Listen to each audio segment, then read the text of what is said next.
Assalamualaikum.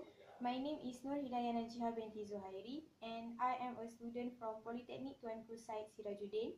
Today I am doing MOOC video for Communicative English. I want to make a comparison about mechanical pencil and wood pencil. These pencils have the same function is to write and sketch. The weakness of mechanical pencil is it very expensive, while wood pencil is very cheap. Wood pencil is being sold in a box, while the mechanical pencil is sold in a plastic. The base of the mechanical pencil is plastic. If it fall off the table, it is easy to break, while the wood pencil base is from wood. It is hard to break if it fall off. The color of the mechanical pencil is in various colors, such as blue, black, and orange, while the wood pencil is only in pink color.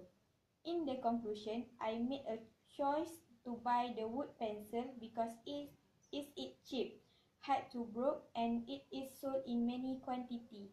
Thank you.